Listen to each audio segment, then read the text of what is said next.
Tim enjoys the entire brand creation process and loves to give businesses a professional, imaginative visual identity that represents their services, ethos, and values.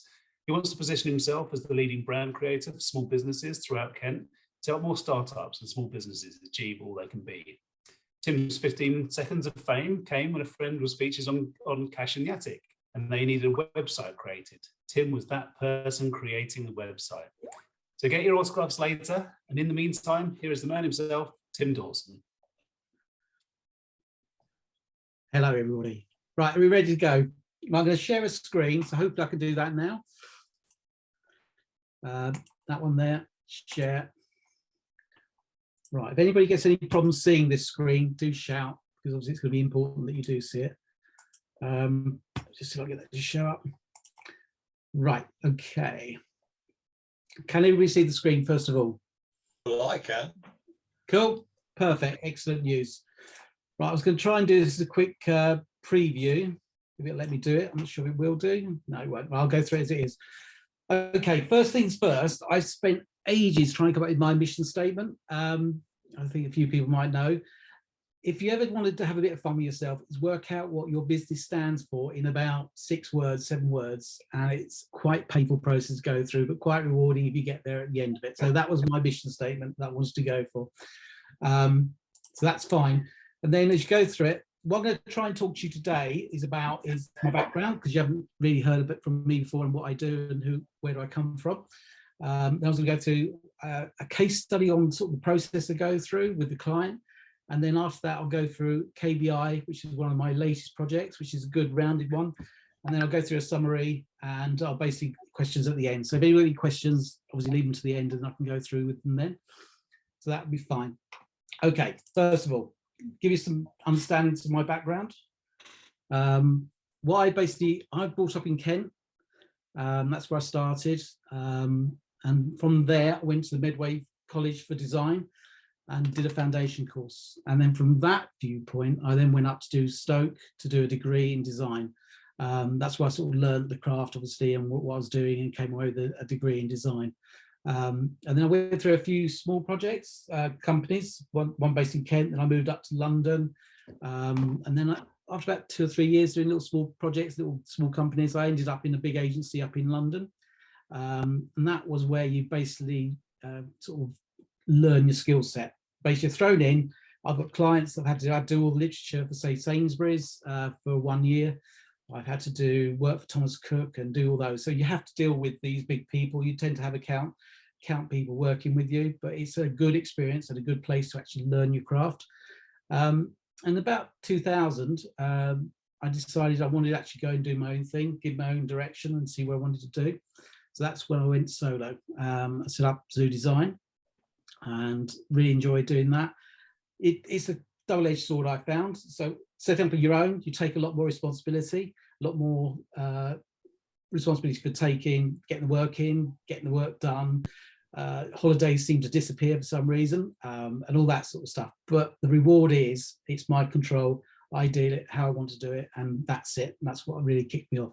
So that's why I set it up. And what I wanted to do is, through the presentation, I'll show you what I'm actually doing now these days. So let me take you through that. Right. One of the key things I found with the work I do is it's preparation. Okay. So the amount of times I go to a client and say, right, and he says to me, I just want a website, or she says she just wants a website. And he said, well, what do you want the website to do? What areas do you want to cover? You know, what do you want to achieve?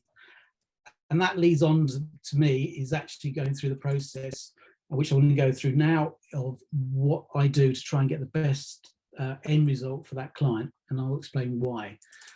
So the first thing I have to do, and these are things I'm going to cover, is create a brief, because often the client doesn't know exactly what they want to achieve, budgets and things like that. But I'm going to go through this list now, so I won't spend too long on that one. So, but the first thing, as I said, is understand what the client actually wants to do. So over the years, I've developed like a 10-question document, and you can either send this to the client, say, can you come back with what your answers to those 10. They're things like, you know, what does your business actually do? Which sounds silly, but it's quite an important one. What do you want to accomplish? Maybe sites that you actually like. Do you have any current branding? Do you have any literature or anything? And you go through this process, and I find that's a really good way of getting clients on tune to what you're trying to achieve. And it gives me all the right answers for what I need at the end of the day. But that's a good starting point to go from. Okay. But what I'm going to do is I'm going to take you through ISI. It's a project that I've been working on over the last year, 2 years. Haven't done the branding on this one, but the key thing was I had to take them forward. So it's coming up with some sort of new media and things like that. So, oops, right, okay. So that was that. Let me go through it. So, okay, so ISI was very much, right, jumping about here because I know what I've done. Coming up with the branding is always the first thing you tend to do with a client, and name generation. So I go through it with a client, and sometimes it comes to me, we haven't got a name, can you come up with a name for us? So these, I could spend 10 minutes just going through all name generation, but I won't go through it now. But there are reasons, and there has to be reasons why you call a company name, why you give it certain branding values and all this sort of stuff. And that's something I have to go through with them. Next thing you really have to look at is, right, okay, so how people are going to come to the website. How, you know, at the end of the day, what website is there is really important. Website is the thing that people will sell at the end of the day, what the business is about and the messaging. But you've got to get people driven to that. So it's important to understand what is coming up. So if it's, say, YouTube is a key function for them, then you want to put YouTube channels and show them in the website and all those sort of things. So it could be the Twitter is the main thing that you've got to put Twitter into the website. So understanding what their needs for feeding into your website is quite important right at the beginning. Okay, so right, ISA, for example, they had the branding, but not anything else. So we had a website, but it was a really bad website. It was done by previous people. So we come in, and the things I sort of look at are things like, you know, what photography. So if you say shot the photography on a piece of wood, it would look wrong for a bit of high-tech equipment. So we wanted to do it on white perspex. Also things like the hexagon shape is something we brought in. Again, that's just part of the visual language that you can build into, which ties everything together. For example, if you go through things like I've done for them with emails, I've done posters, I've done banners, I've done lots of things. You start to build up this visual palette of things that you can use. And for me, like the hexagons was the real key thing. I won't go into detail, but hexagons is quite an important part in sort of science and in atoms and all this sort of stuff. And it seemed to be quite a logical thing to bring in to their visual palette. And then we went through, and for them, I was doing a website and coming up with that. I'm a WordPress person, not solely, because you get a really complicated website, you might go out of WordPress, but WordPress is like the industry standard for building websites. And because a lot of people use it, it's a very good system, and it's a very easy system. I mean, it's always a bit scary to start with, but by the time you sort of had a little bit of education and sort of like a 3-hour session, most people pick it up pretty quickly. So that's the core of it, is WordPress that I build the websites in. We can then, say if need be, we'll bring in our support team to do copywriting if need be. Photography I'll go through in a bit, but there's sort of things around everything that I bring in and use. And so like photography, I've got a good couple of girls that come in and do photography for me now. They're excellent, absolutely brilliant what they do. But the thing with photography is we only had 2 days to shoot a hell of a lot of products. We had to shoot all the people. You have to be very good at planning a photography shoot out. So I've had to do documentation saying these are the shots we need to do today, these are the shots we do tomorrow, this is the styling we want to go for, and get that all sorted out. And it's a bit of work, but if you've only got 2 days, you can't come back another day because the client will be charged another 800 quid or something for a day's shoot. So you've got to get it all right on that 2 days in this example. Okay, so we ended up with a website. We've done a lot of the photography for it. And it ended up with a website that looks like that. So I obviously can't show you the moving and it live, but I can always send the links through. But it ended up, and they're really happy with it. We've got the hexagon coming through. We've got really good photography because we've got control of all the photography, and we've gone through. We've ended up with something that I think really works for them. Now what I'm going to do is, rather than go through all that's like the nuts and bolts of how I get the process working and how we sort of thinking. I'm going to go through KBI, which is a Kent-based investment company. And what they do is they take small companies that are struggling a bit. And then what they want to do is invest in that company, come with the management, and then basically turn them around. And probably they will want to sell it in 5 years or something like that. But anyway, so this is a company in the background to it. So they're an investment company at the end of the day. So I was coming in and said, right, we need to brand KBI. We need to go through the whole process, and I'll go through the bits and pieces that we go through. But this one I'm showing you here is just some of the towards the end of the branding exercise and what we were trying to achieve. So we, might go through 20 logo ideas at the end of the day, but we come down to, now we're down to the, like, let's see what we think about the last couple. These are ones we prefer. And then we ended up with this as our branding. Okay. So things you have to think about, we have to think about a lot of the time, is what you do without strapline. The strapline is investing in business. So we have to look at a version that had that, but also with the businesses they buy into, they wanted to put a part of the KBI group as like a sub thing on the bottom of the website. So we had to then work out how that's going to come into it. So there's a lot of thinking, and why we ended up with that logo. I don't like logos that really hit you in the head. They've got to be quite subtle in some ways.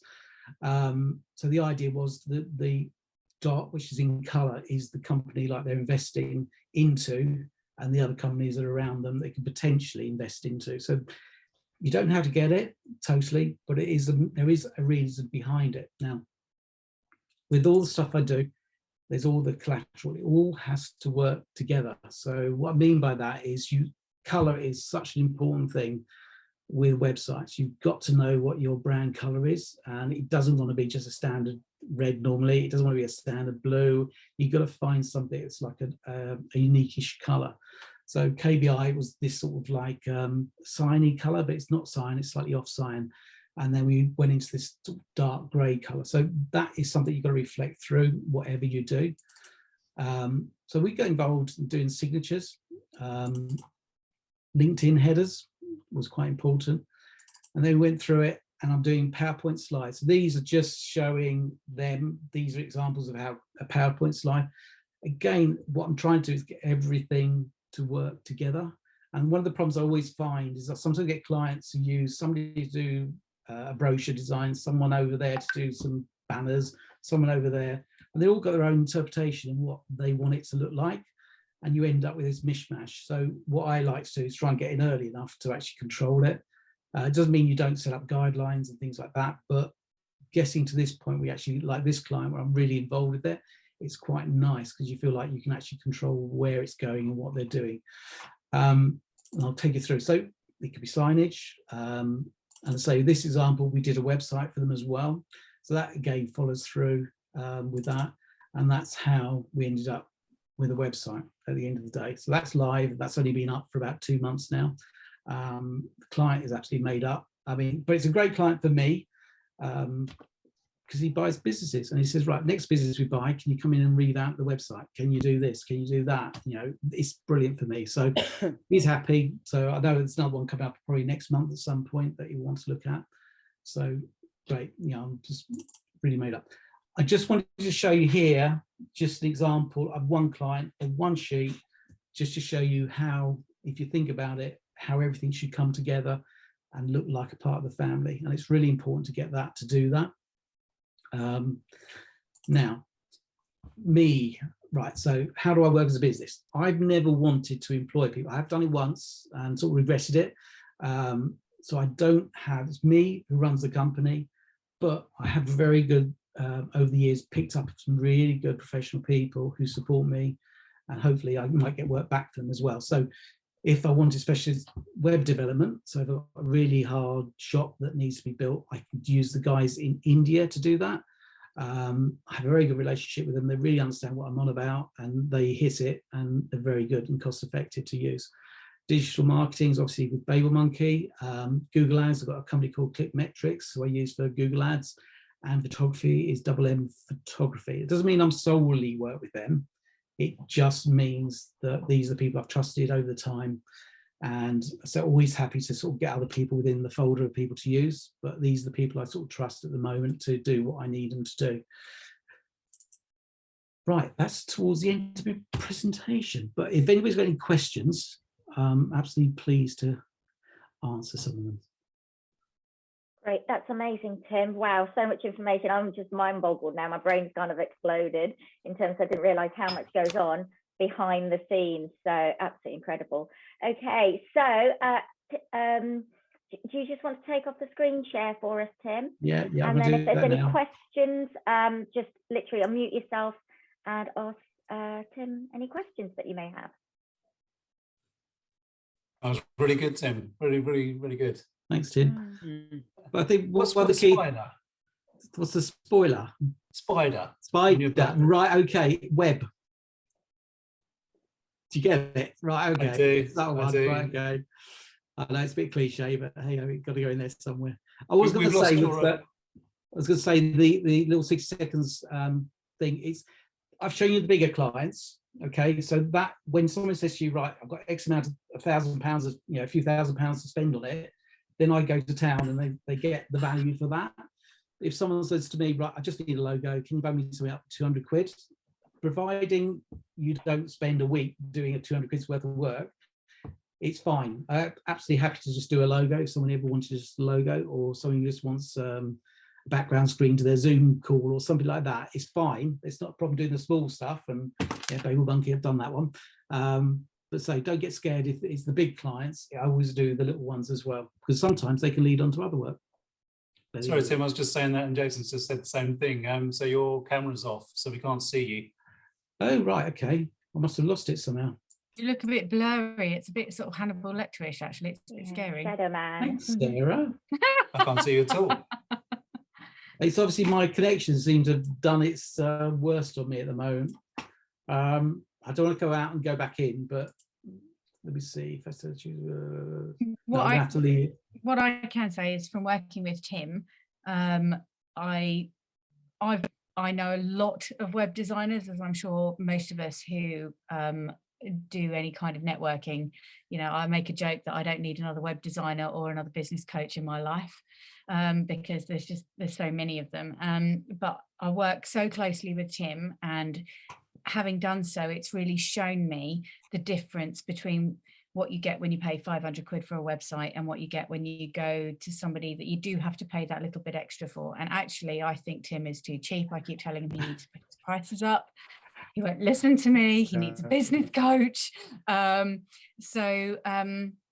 just as an example, I know one chap who was sort of checking out websites for about £1,000 ago. There is no way on God's earth he would ever have had the skill or experience to plan and manage a photo shoot like we did for the ISI website. The actual vision to literally walk into a working workshop and then say, right, we need pictures of this and this is, and for him to be able to say, I'm going to be able to use it on the website in this way and that way. And I appreciate a lot of people don't have the budget to go that far down the line, but the point is that you're still going to need marketing collateral for every time you do a quote. Instead of just chucking it on headed paper, why don't you actually have a proper quote template that you can put it into that reflects your brand in the same way that my Zoom background doesn't just have the Babel Monkey logo, it has the whole kind of feeling behind it. He can create you a deck of a presentation deck that will not just be white cards or something very plain or a template from PowerPoint. He'll actually make you one up that you can then use to change your presentations around and really stand out from the crowd. So it just makes a huge difference to have all of those little bits in place. Twitter headings, LinkedIn covers, Facebook cover photos. Facebook cover photos, you should be changing those every 6 to 8 weeks, to really capture the algorithm. And Tim can help you with all of that sort of thing. Anyway, I'm going to stop now. Yeah, well done, Babel Monkey. Fantastic. Any more questions for Tim? I mean, Sarah said it all. I think. Tim, how much did you pay Sarah for that, Tim? Oh, I'll tell you, I paid for it in the long run. I'll pay for it one way or the other. And I think your prices are just fine, so don't be putting them up. They're all good. Well, thanks again, Tim. That was absolutely amazing. It's really great to kind of see what you do. So there were no animals involved in that apart from the bagel monkey herself. They're posing with a vision. Okay. So yeah, can we give them a huge round of applause, everyone? Thank you. Thank you.